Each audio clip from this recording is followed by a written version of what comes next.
ఈ కార్యక్రమానికి ఇచ్చేస్తున్న మీడియా ప్రతినిధులందరికీ మరియు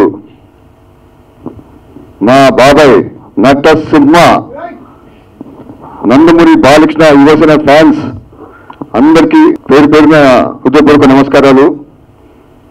ఈరోజు చాలా సంతోషంగా ఉంది. తుమ్మల చందు గారు ఈ సినిమాని రిలీజ్ చేస్తున్నారు. మార్చి 2న పుట్టి నైజాంలో దాదాపు 100 థియేటర్లో రిలీజ్ చేస్తున్నారు. మళ్ళీ ఆంధ్ర కర్ణాటక 50 స్క్రీన్స్ 50 అబ్బా సెన్సేషన్. మహారాష్ట్ర సోలాపూర్ ఇలా ఎన్ని స్టేట్స్ అయితే అన్ని స్టేట్స్లో సాధ్యమైనంత వరకు బాగా రిలీజ్ చేస్తున్నారు. ఇది ఒక పెద్ద రికార్డు.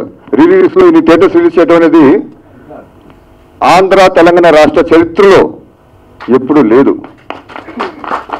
నైజాం ఏరియాలోనే 100 థియేటర్ అంటే ఒకసారి ఆలోచించండి ఎంత హిస్టరీ ఇది. అప్పుడు 1999లో సంక్రాంతిలో ఈ సినిమా రిలీజ్ చేయడం జరిగింది. సంక్రాంతి అంటే బాలకృష్ణనే. ఎందుకంటే ఇంతకుముందు ముద్దుల మావయ్య కానీ దానితో పెద్దనే సినిమా కానీ ఇవన్నీ సంక్రాంతిలో రిలీజ్ అయ్యి చాలా రికార్డ్స్ క్రియేట్ చేసినాయి. తర్వాత సమ్మసింహారెడ్డి వచ్చి ఆ రికార్డ్స్ అన్ని బదులు కొట్టి ఒక సెన్సేషన్ క్రియేట్ చేసింది.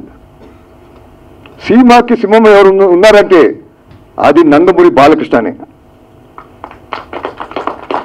రాయలసీమ సినిమా చేయాలంటే, ఫ్యాషన్ సినిమా చేయాలంటే అది బాబాయ్ తప్ప ఇంకా ఎవరికి సాధ్యం కాదు. అంత అద్భుతమైన పర్ఫార్మెన్స్ చేశారు.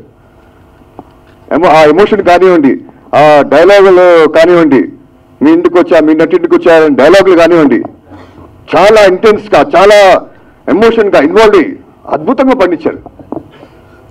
అది ఏ హీరోకి సాధ్యం కాదు. అది ఓన్లీ ఎన్బికేనే, ఆయన వల్లే సాధ్యం అవుతుంది. ఈవెన్ మీరు డ్యాన్స్ చూడండి, కొత్త డ్యాన్స్ క్రియేట్ చేశారు అప్పుడు. అది మన అందల ఆడబొమ్మ.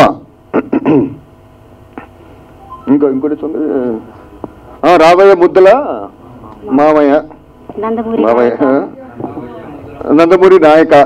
అద్భుతమైన సాంగ్స్. అప్పుడు మనీష్ శర్మ గారు చాలా ఎక్సలెంట్ మ్యూజిక్ ఇచ్చారు. అప్పుడు సెన్సేషన్ క్రియేట్ చేశారు.